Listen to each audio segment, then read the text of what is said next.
Good evening, good morning, good afternoon, wherever you are. Welcome to Focus on Liberia. I am the West African correspondent, Edward Amara. I'm here to give you the latest updates on the continent, live news of events happening on the continent. We are thankful today to see another brighter day, another event unfolding on the continent. Maybe we should hear to analyze the depth of this particular event, also to bring to you the consequences of our behavioral pattern, especially African leaders.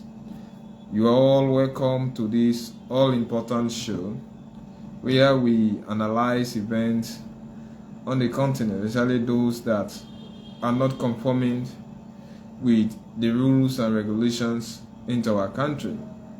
We are seeing unconstitutional acts taking place on a daily basis. I think Africa of late has just become a possibility of almost everything. I believe those watching by and large are disappointed, especially when you watch at the continent events that are taking place on the continent. One can easily be discouraged, because on several occasions, our norms, our belief, our culture, our religious aspect have been bastardized because of selfish, unscrupulous, greedy pattern of behavior and nature, maybe of our politicians. They have desecrated our society. The constitution is no longer sacrosanct. And as time goes by, we are seeing that the society is deteriorating from one stage to another. And even the generation that we are raising today, they live to view pandemonium as a normal way of life. People are almost always disgruntled. Maybe our way of living is totally changed. Because when you watch, events happening into Europe have drastically affected Africa, or European events have compounded the situations on the continent. Because prior to the destabilization or deterioration of the relationship between Russia and Ukraine, which have massively affected our normal way of life, Africa was already living in a fracas and politically unstable situation. We are economic, we are fastly draining. So the event in Russia they are only compounding our situation. And of late, since Saturday, this is the from Saturday to Thursday, I think this is the 6th day that we are seeing how situations in Sudan, especially in northern Sudan, have deteriorated. Maybe news headline. Almost the entire war is now focused on war. This is a difference. We all see, or we have been seeing, we have been hearing, and we also be serving as eyewitnesses when Russia attacked Ukraine on the 6th of February. We saw the reaction of the world. We saw how both Europe, the Americas, reacted to the events in Russia. But look at what is happening into Sudan. Maybe we may not think and feel that it's a foreign invasion, because this is just like a civil destabilization. But similarly, it is people who are losing their lives, and forces are fighting. Situations are not normal.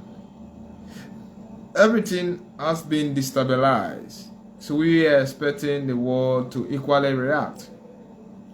We have also been seeing when a war started between Tigray and Ethiopia, we also saw how Europe or the Western world, we are only full of condemnation, only wordings, but their practical presence we are never felt. Instead of Europe coming, instead of the world coming to maybe harmonize situation in places like the Sudan, it is their citizens that they are evacuating. That is a clear indication that Africa need to solve their own problems. We need to think African. I think the primary responsibility of a man is to think for himself. But if a man is not able to think for himself, then how can he think for others? Because Europe may not continue to support us. The West may not continue to support us. And we are having leaders who are not observing situation in practical form. Their pragmatism is based on corrupt mentality. Their behavioral pattern is wrongly patterned in the name of selfish interest. In fact, their unscrupulous acts are well spotted on. But how can the layman change those mentality when they have impoverished the society and they have made the lay people who ought to change the very society we are living into abject poverty? They have created a situation, or they have created situations where people lack the liberal man to take objective decisions. And even our voting patterns are definitely lack objectivity, because poverty, illiteracy, ignorance are on their heights. The West is using this type of manipulation to ensure that they establish themselves into power by exploiting all the daily basis. Before coming to today's issues, let's make some rundown into Africa. It's starting to the north. Is the north peaceful? No. Since the Arab uprising in 2010 to 2011,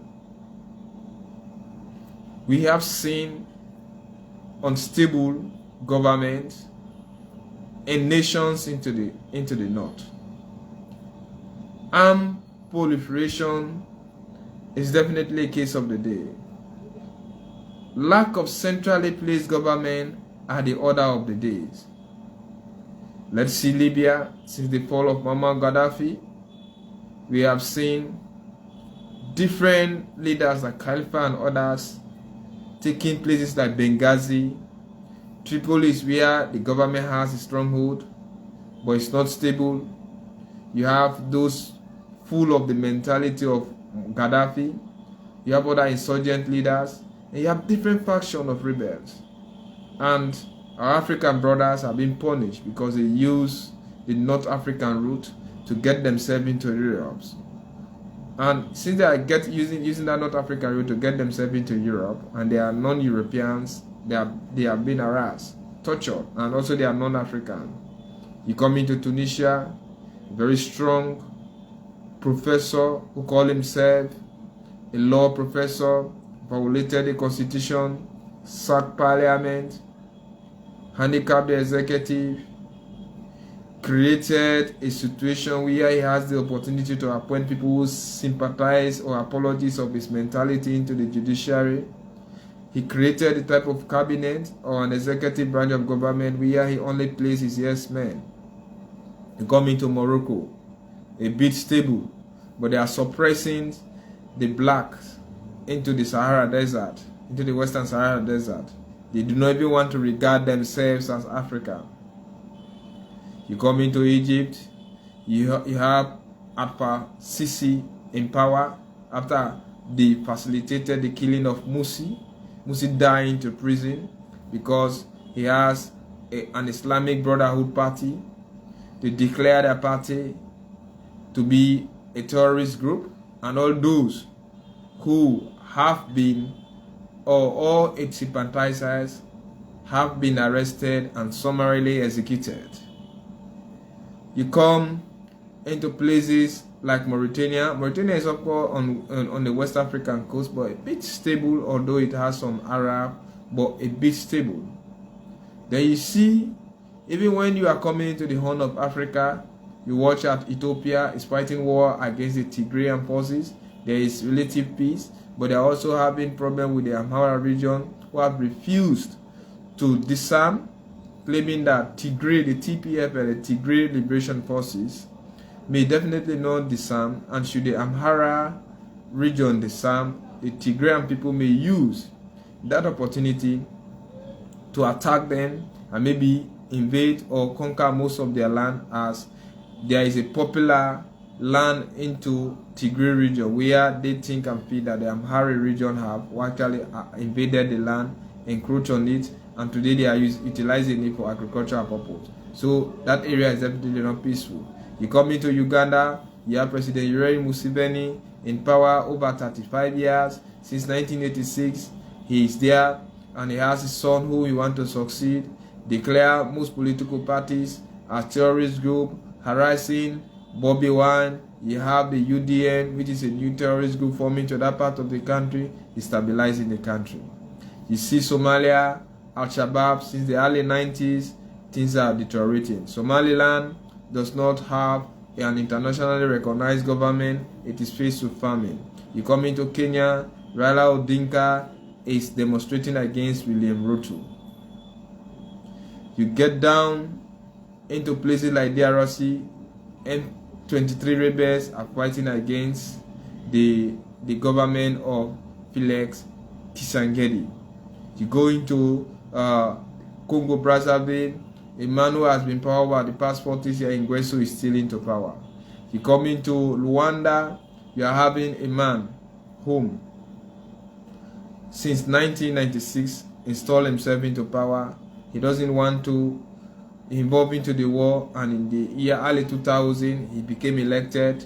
Up to now, he's on the helm of affairs. He has amended the constitution that gave him the power to even rule as far as 2037. You come into Central Africa, you see the like of Cameroon. You're having a dictator in power over 40 years, the world's longest serving president, who is too old, is no longer conscious, for BIS in his 90s. You get into Equatorial Guinea, who is actually president, maybe Theodore Nguema has been in power. His vice president is his son, his first son, who has actually been accused of corruption, and his properties have actually been freezed into France.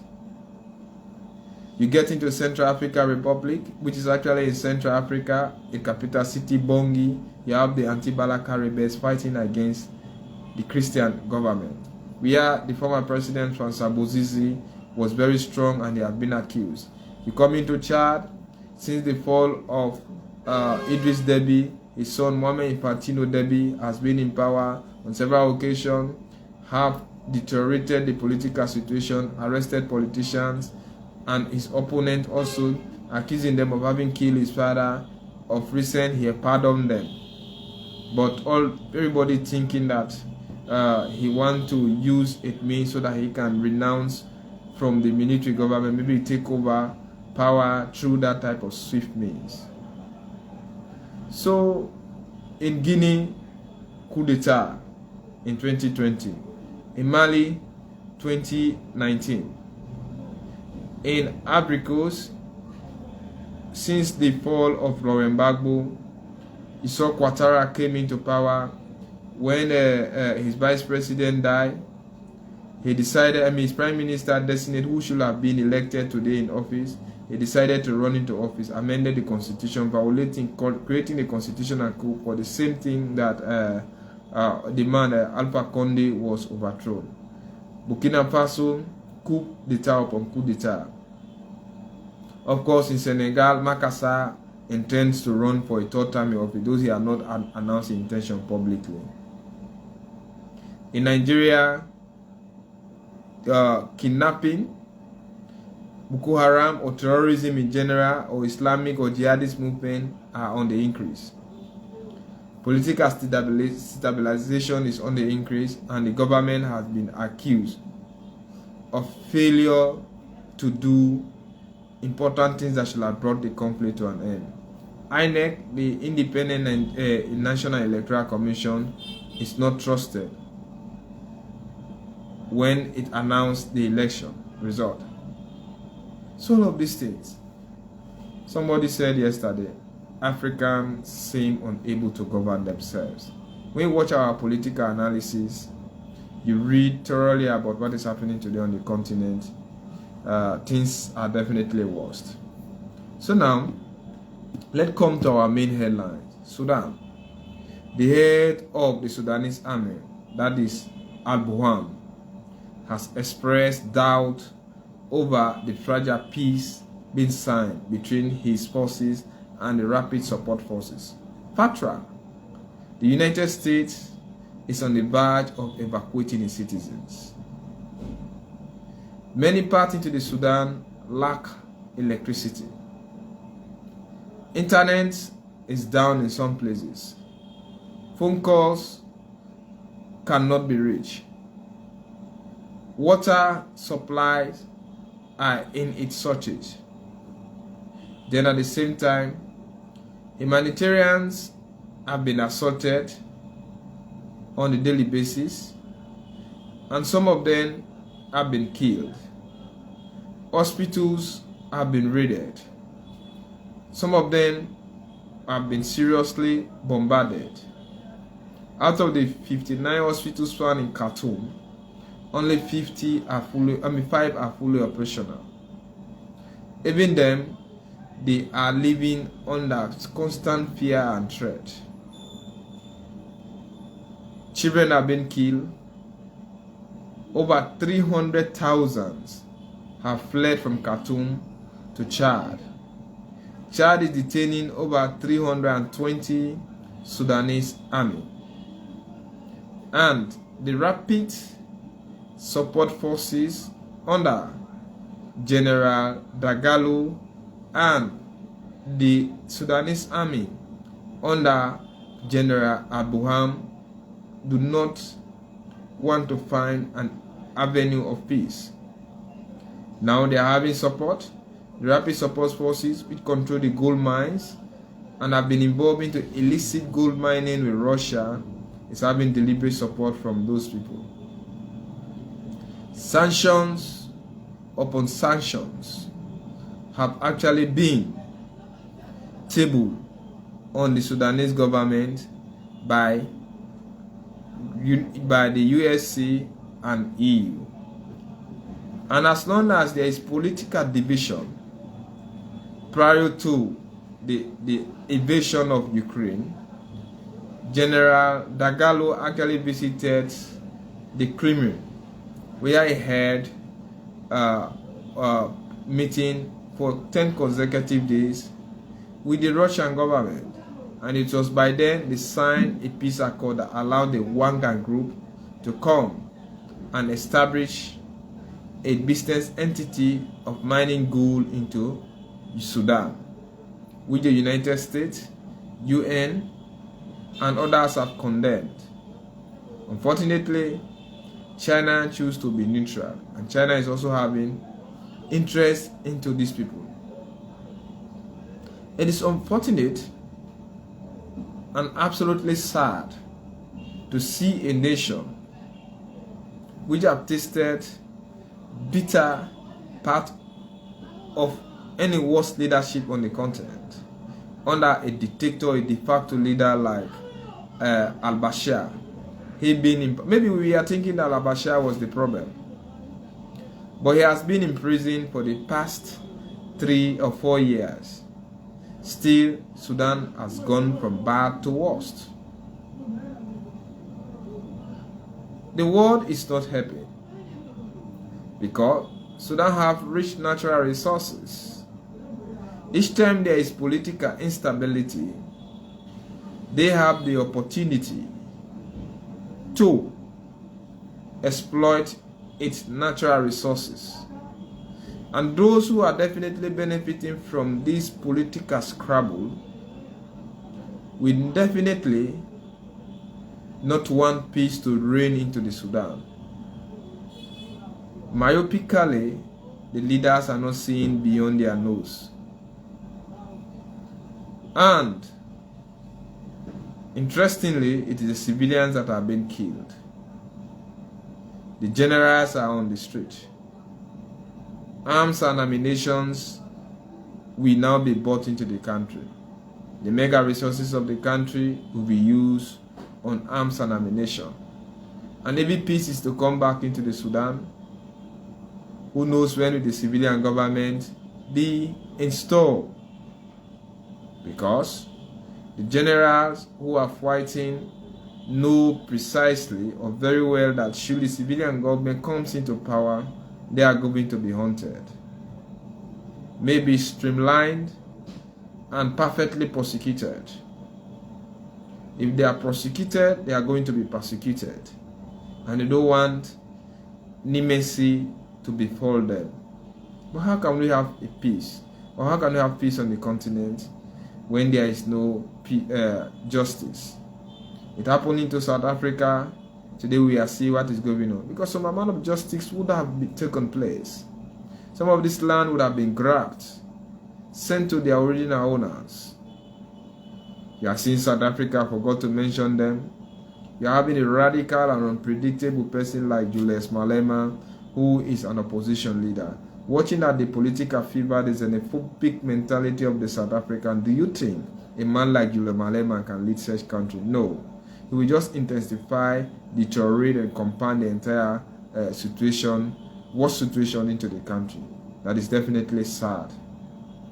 So let's be careful, and let's be honest with ourselves, and let's try to organize ourselves in a way that Africa can definitely be free from all of this manipulation. Okay, let me read some comments. We are having Jerome say, you are doing a good job, young man. Thank you. Another text message from Jerome or comment. Liberian opposition basically resides at the American embassy. They take everything to the American embassy for resolution. This goes back to a century. So we have never had independence. Sad. So I don't know why is it coming now with Liberia issue on this program, but Liberia is definitely not on the headline, and I cannot independently verify or confirm this information. However, thank you for your comment. Then let's see. US trouble about opposition leader jail into Tunisia. Tunisia is having a de facto leader, an unscrupulous law professor who came into power in a naive form. And many people condemn him that he is politically neutral. That was what they are thinking. That let me just use the word neutral. They tell that he was a novice, a political novice, a political outsider. When he came into power, Kai's side have chosen to be the exact opposite. He is one of the tormentors of the country. He is assaulting democracy. He has created pandemonium. He has destabilized the country. Although arguably one could say it since the Arab uprising and everything started there, Tunisia is the only one that have a stable democracy. But it has not been uninterrupted. Rather, a lot of conflict situations have taken place. And our opposition leader have actually been arrested, jailed, and given fresh charges because of his liberal expressions. How do you think a country can have a uniform mentality when people are not being allowed to express themselves freely? When opposition leaders are being incarcerated, some of them have been tortured, some of them have been killed, some of them have actually taken on their own head by fleeing from the country. How do you think and feel that Tunisia will have stable democracy with a leader who normally manipulate the constitution and sack everything? He's just building a type of leadership around himself. Today, if he dies, the system fails. If he live alive, or if he's alive, the system continues to operate, but nefariously. I think he should be condemned, and people should be allowed to express themselves. Unfortunately, he's now using the very army that everybody thought would have been politically neutral and help to install peace into Tunisia. But it is the army that they are now using. And each time you have a dictator into power, he creates a subsection of the army which will empower him to do all sort of unscrupulous mentality. And the populace want to express themselves against such leadership. They normally use their political whims and caprices by using a barrel or a fully trained military soldier with fortified and sophisticated weapons to come against these people. Let's see another story. anti-gay bills. Okay, Uganda anti-gay bills would actually be delayed in passing into law till it can get the president consent. In fact, in Uganda, in some part of last month, an anti-gay bill was actually passed by parliament, and it's only waiting for the assent of the president. And the president, if he approves it, it will become a law that any gay or lesbian or homosexual who is being caught into Uganda will definitely serve life imprisonment. Anybody who is a gay or a lesbian who is found having sex with the same sex person, but that person is a man, will definitely be given the death penalty. Anybody who knows that your child or your relative is a gay or a lesbian or in short a homosexual, but fail to report that person to authority, that person will also be given life sentence. So it put the society, or it jeopardizes the society. And parents, we are actually calling upon the president to look into the law, into the parliament. We are saying you have fanatic religious people into parliament who do not want renaissance into their culture. That is what they are claiming. But must renaissance affect our normal way of living? It does. But must it demoralize us? It depends on which angle you watch at it. And people, we are saying, let Museveni sign the bill and he goes against the West. Let him fail to sign the bill, remain in companionship with the West, and he will go against his parliament and maybe have some part of public sympathy.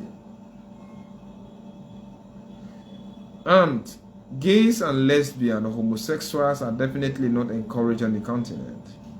It's actually a Western affair, an American mentality. But must we pass such harsh law to stop them, or should we involve into persuasion in order for we to dissuade them from carrying out such activity? Is President Yoweri Museveni right? Of course, it's a land act, as he said once, that gay and lesbians learned the mentality of becoming homosexuals. They also have the ability for them to unlearn it. It's a land culture, they can also unlearn it.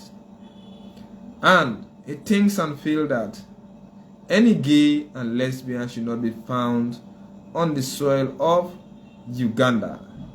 And above all,